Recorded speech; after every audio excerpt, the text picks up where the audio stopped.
Hello everyone. Hello hello, कैसे हैं आप सभी। स्वागत है आप सभी का वेद प्रेप केम एकेडमी के इस यूट्यूब प्लेटफॉर्म पे। मैं आपकी केमिस्ट्री मेंटोर पायल अग्रवाल आज आपके सामने लेकर आई हूँ सीएसआईआर नेट के पेपर को अटेम्प्ट करने की आपकी बेस्ट से बेस्ट स्ट्रैटेजी। यकीन मानिए, ट्रस्ट मी, अगर आप इस स्ट्रैटेजी से अपना पेपर अटेम्प्ट करते हैं तो आपका जो अभी तक आपने जो भी मेहनत की है एक्चुअली वो आपकी एक तरीके से कह सकते हैं रिजल्ट में कन्वर्ट हो जाए। और यही सेम पैटर्न अभी जितने भी दिन हमारे बच गए हैं, अभी लगभग हमारे पास जितना भी टाइम बचा है, सभी लोग मुझे पता है मॉक टेस्ट अपने दे रहे होंगे, तैयारी कर रहे होंगे। तो देखिए, अगर आप सही जो भी मॉक टेस्ट भी दे रहे हैं उनमें भी अगर इस स्ट्रैटेजी को आप लगाएंगे तो आप यकीनन आप अपने स्कोर को बढ़ा सकते हैं। कुछ ही टाइम में आप देखेंगे कि आपका स्कोर जो है वो इम्प्रूव करने लग जाएगा। क्या स्ट्रैटेजी है, मतलब बेसिकली हमने आज से पहले कितनी ही मेहनत की हो, कितना ही हमने टाइम लगाकर नेट का सिलेबस अपना कंप्लीट किया हो, बहुत अच्छी हमारी टॉपिक सिलेक्शन रही। हमें सबको पता है नेट के पेपर की अगर हम बात करें तो selection of topics plays a very very very important role. अगर आपने बहुत अच्छे से टॉपिक्स अपने सिलेक्ट भी कर लिए हैं, आपका सिलेबस भी कंप्लीट हो गया है, आपकी एक तरीके से सब चीजों पे कमांड भी अच्छी है, आपकी टॉपिक पे कमांड अच्छी है, आपसे क्वेश्चंस भी निकल रहे हैं, लेकिन अगर उस 180 मिनट को जो आपको एग्जाम में मिलेंगे उसको आप ढंग से यूटिलाइज नहीं कर पा रहे हो, तो देखिए आप कहीं ना कहीं पीछे रह जाएंगे। आप ये जो रेस चल रही है ना, जिसमें जीआरएफ की जो रेस है उसमें थोड़ा सा लैग कर जाएंगे। ठीक है, तो अब ये 180 मिनट जो हमें वहां मिलते हैं एग्जाम हॉल में, मतलब जो 3 घंटे का हमारे पास टाइम मिलता है, उसे हमें इफेक्टिवली कैसे यूटिलाइज करना है वो मैं आज आपको बताऊंगी। तो 3 सेगमेंट्स होते हैं हमारे, पार्ट ए बी सी। ठीक है, हमें पता है पार्ट ए में इज फॉर एप्टीट्यूड, ठीक है। पार्ट बी इस केमिस्ट्री का ही पोर्शन होता है, बट 2 नंबर में होता है, 2 नंबर के क्वेश्चन यहाँ पर होते हैं। और पार्ट सी की अगर हम बात करें तो यहाँ पर आपको 4-4 नंबर के क्वेश्चन मिलते हैं। तो अच्छा देखिए, अगर हम अपने, मैंने इससे पहले एक स्ट्रैटेजी सेशन भी लिया था जिसमें आपको मैंने बताया था नेट के लिए कि आपको 120 प्लस मार्क्स अगर लाने तो क्या क्या आपको यहाँ पर फॉर्मूला लगाना पड़ेगा। तो देखो 120 प्लस मार्क्स का भी मैंने आपको सीधा सा फॉर्मूला बताया था कि आपको अपने पार्ट सी में 80 नंबर लेकर आने। पार्ट बी की बात करें तो वहां पर आपको कम से कम यहाँ से 30 नंबर निकालने, यानी 15 क्वेश्चंस आपको यहाँ से करने पड़ेंगे। और यहाँ पार्ट ए की बात करें तो कम से कम 5 क्वेश्चन सही आपको यहाँ पर करने पड़ेंगे। ठीक है, नेगेटिव ना करके अगर आप सही सही करते हैं तो मैंने आपको ये बताया, तो आप यहाँ पर ये 80-30 और ये 10, इस रूल से अगर आप चलोगे तो आपके 120 प्लस मार्क्स जो है वो बन जाए। ठीक है, उसके लिए मैंने आपको टॉपिक सिलेक्शन बताया था। आज मैं आपको बताऊंगी कि पेपर में जब आपके सामने पेपर खुलता है नेट का तो आपको क्या स्ट्रैटेजी, किस तरीके से अटेम्प्ट करना चाहिए। देखिए बहुत ब्रीफ में, बहुत सिंपल तरीके से चलेंगे चीजों को लेकर। तो 180 मिनट को हमें इफेक्टिवली कैसे यूज करना है वो हम लोग, सबसे पहले तो देखिए सबसे बड़ी जो गलती करते हैं बच्चे, वो क्या करते हैं, जैसे ही पेपर आता है नेट का करने लग जाते हैं उसको, मतलब कुछ नहीं पता उन्हें क्या करना है क्या नहीं, बस उस पेपर को जैसे ही खुला जो क्वेश्चन खुला उससे करना शुरू कर देते हैं। ये गलती एक तो बिल्कुल भी नहीं करते, ये गलती आपका बहुत टाइम खाएगी पेपर।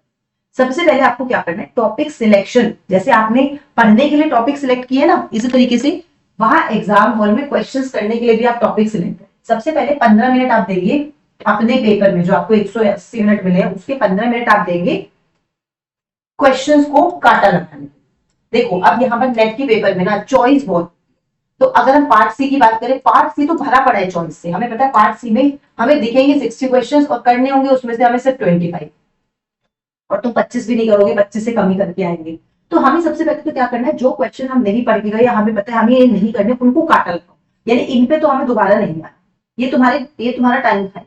तो अपने लिए पहले ये देख लो कि क्या आप जिन क्वेश्चंस को जितना पढ़कर आए हो क्या उसमें से आप एटलीस्ट 25 से 30 क्वेश्चन निकाल पा रहे हो। 25 क्वेश्चन निकाल लो आप, मतलब थोड़ा ज्यादा ही निकालो, 27 तक क्वेश्चन आप इसमें से निकाल लो, बाकी सबको काटा, यानी कि ये हमें नहीं करना। तो पहले तो वो सिलेक्ट कर लो जो आपको करना है, या ऐसे कह लो कि ये सिलेक्ट कर लो जो आपको नहीं करना है, उसको आप एक बार हटा दो। ठीक है, उसके बाद ऐसे ही सेम आप पार्ट सी में मेजरली 15 जो मिनट ये लगाएंगे पार्ट सी में लगाएंगे, क्योंकि ज्यादा चॉइसेस इसी में। देखो पार्ट बी में भी इतनी चॉइस नहीं है। पार्ट बी की अगर हम बात करें तो पार्ट बी में हमें पता है बहुत ज्यादा आपके पास चॉइस होती नहीं, 40 में से 35 क्वेश्चन करने होते हैं। वो तो जब आप 1 बाय 1 क्वेश्चन देखोगे जो नहीं आ रहे होंगे वो आप ऐसे भी छोड़ दोगे, 35 के 35 आप ऐसे भी नहीं कर सकते। तो यहाँ आपको चूज करने की जरूरत नहीं है, पार्ट सी में आपको चूज करने की जरूरत है। अगर एक बार आपने अपने क्वेश्चन सिलेक्ट कर लिए कि मुझे ये क्वेश्चन करना है, तो फिर आप उन्हीं पे ही अपना टाइम दें। ठीक है, उनको अच्छे से, उनमें से आपके जब 20 से 22 क्वेश्चन बन जाएंगे तो फिर आपका पार्ट सी का मामला बन जाए। ये पता होना हमें बहुत जरूरी है कि हमें कितना करना चाहिए ताकि हमारा पेपर हो जाए। ठीक है, आर्बिट्ररी ऐसा नहीं कि एक ही सेक्शन पे लगे हुए हैं। जैसे पिछली बार भी देखिए यही हुआ था, मैंने पिछली बार भी स्ट्रैटेजी बताई थी कि सबसे पहले पार्ट सी से शुरू करना होता है और उसमें भी सबसे पहले टॉपिक सिलेक्शन आपको करना होता है। तो जिन बच्चों ने स्ट्रैटेजी अपनाई थी उनको फायदा हुआ, क्योंकि पार्ट सी में क्वेश्चन आसान थे। जो पहले पार्ट बी से शुरू कर गए उन्हें मुश्किल क्वेश्चन मिले, वो उनका मॉरल वही डाउन। तो ऐसा नहीं होना चाहिए। हम अगर टाइमली टाइम डिवाइड कर करके करेंगे तो इजीली हमारी चीजें जो है वो हो जाएंगी। तो पहले 15 मिनट हमने लगाए सिलेक्शन पे, उसके बाद 1 घंटा हम लगा देंगे पार्ट्स। 1 घंटे का टाइमर सेट कर लो या कुछ भी, मतलब बहुत सब लेकर जाएंगे तो टाइम पे थोड़ा सा आंख गड़ाकर रखनी है, थोड़ा टाइम पे भी ध्यान देना है पेपर पे। 1 घंटा आप देंगे पार्ट्स को, और आई गेस 1 घंटा सफिशियंट है। आपको 25 में से 20 से 22 क्वेश्चन आप कर पाते हैं, 22 से 23 क्वेश्चन। कोई अच्छा ही कोई बच्चा है वो बहुत टॉपर ही निकल आता है तो 23 क्वेश्चन तक कर लेते हैं। 25 के 25 भी कर आते हैं, ऐसा नहीं है। मैं 25 के 25 कर आई थी अपने पेपर, ठीक है, पूरे 25 मतलब पार्ट सी मुझे पूरा कर लिया था मैंने, जितना अटेम्प्ट हम कर सकते। तो ऐसे भी बच्चे होते हैं, मैं एक एवरेज बता रही हूँ आपको। 22 क्वेश्चन भी आपने कर लिया तो that is a good score. अच्छे 22 क्वेश्चन मतलब जो आपको आते हुए, ऐसे गलत नहीं, आते हुए। तो पार्ट सी के लिए आपको क्या करना है, यहाँ पर 1 घंटा देना है। इस 1 घंटे के बाद, 1 घंटे के बाद अब आपका देखो 1 घंटा इसको दोगे, और उसमें भी कोशिश ये करना है कि एक क्वेश्चन पे बहुत ज्यादा टाइम ना लगे। जब लगे कि बहुत ज्यादा टाइम लग रहा है तो प्लीज उसको क्वेश्चन को छोड़ देना, वरना वहां पर आपका सारा पेपर खराब हो जाएगा उसके चक्कर में। ठीक है, यानी ज्यादा टाइम जिस क्वेश्चन में लग रहा है इसका मतलब वो आपका मतलब का क्वेश्चन नहीं था। कुछ क्वेश्चन ऐसे भी होते हैं जो आप अपने टॉपिक से देखते हैं, मतलब जो आप पढ़ कर गए थे, लेकिन क्योंकि वो बहुत लेंदी है तो उन्हें छोड़ना पड़ता है। ठीक है, क्योंकि वो हमारा बहुत टाइम खा जाएंगे। तो पार्ट सी को आप 1 घंटा देंगे, 1 घंटे से ज्यादा नहीं देना वरना बाकी पेपर रह जाएगा। उसके बाद 45 मिनट आप लगाएंगे अपने पार्ट बी। पार्ट बी पे आप 45 मिनट अपने स्पेंड करेंगे। 45 मिनट इसमें आपको करने होते हैं वैसे 35 क्वेश्चन, पर अगर इसमें से आप, मैंने बताया था 15 से 20 क्वेश्चन भी कराते हैं तो भी आपका जेआरएफ मिलेगा। 15 से 20 आप सही क्वेश्चन कराते हैं। तो मैं ये नहीं कह रही 15 से 20 का ही टारगेट रखना है, क्योंकि आप गलतियां भी करोगे मुझे पता है। ठीक है, जितने आ रहे हैं आप उतने करो, मेरा कहने का मतलब आपको टाइम इतना ही लगाना है। तो अब मॉक टेस्ट देखते टाइम टाइमर लगाकर देखना कितने में आप कितने क्वेश्चंस कर पाए। ठीक है, ये हमें पता होना चाहिए कि हम इस स्ट्रैटेजी के अकॉर्डिंग, पहले से आपको प्रैक्टिस होगी तो एग्जाम में भी आप आराम से लगा। तो पार्ट बी को टाइम देंगे, क्योंकि देखो ऐसा नहीं होना चाहिए कि एक ही पार्ट पे लगे हुए हैं। कई बार क्या होता है, इसमें मान लीजिए इजी क्वेश्चन थे, आपने यहाँ से शुरू किया और आप इसी पे ही लगे रहे, सारा टाइम इसी को दे दिया, इस तक पहुंचे ही नहीं, उससे भी कोई फायदा नहीं, आपका जेआरएफ तक भी नहीं। ठीक है, हमें हर पार्ट को जो टाइम उसके लिए बना है उसको देना ही पड़ेगा।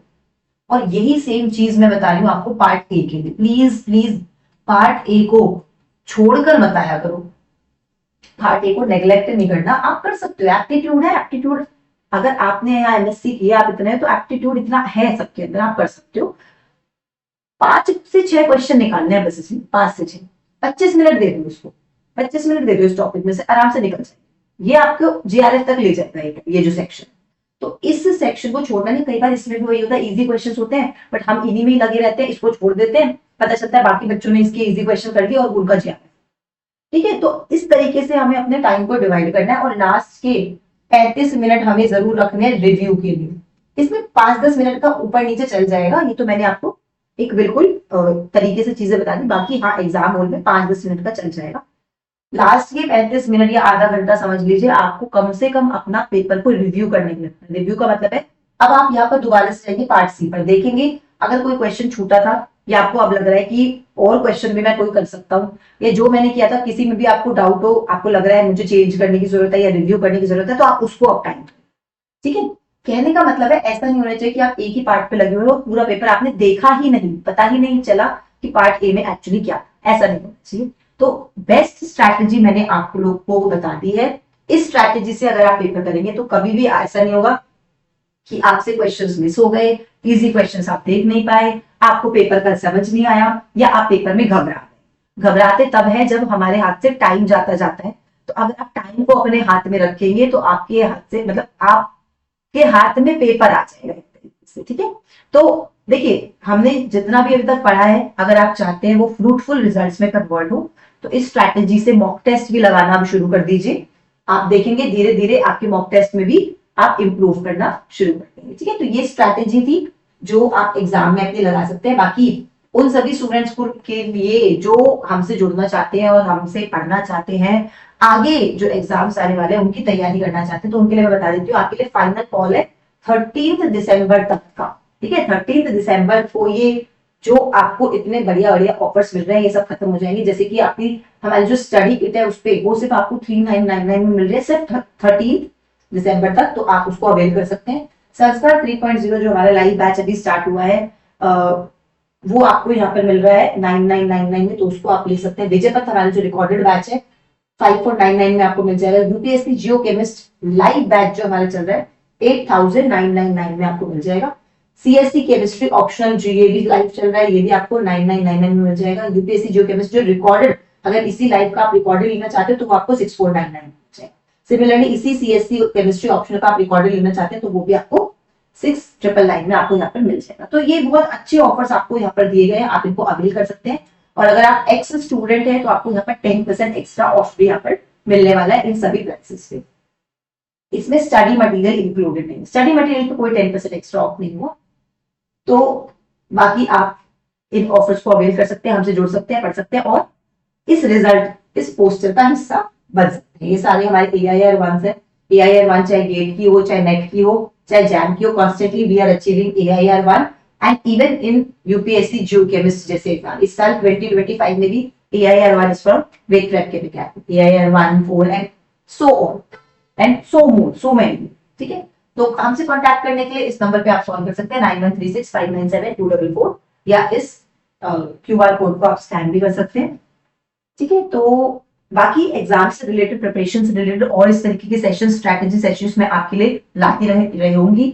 उसके लिए चैनल को अगर आप नए हैं तो सब्सक्राइब कर दीजिएगा। ये वीडियो अच्छी लगी हो, स्ट्रैटेजी काम की लगी हो तो सेशन को लाइक जरूर कीजिएगा, शेयर जरूर कीजिएगा और हाइक जरूर कीजिएगा। तो चलिए मिलते हैं नेक्स्ट इसी तरीके की किसी इंपॉर्टेंट सेशन में। टिल देन तैयारी अपनी करते रहिए। बेस्ट ऑफ लक सभी को मेरी तरफ से।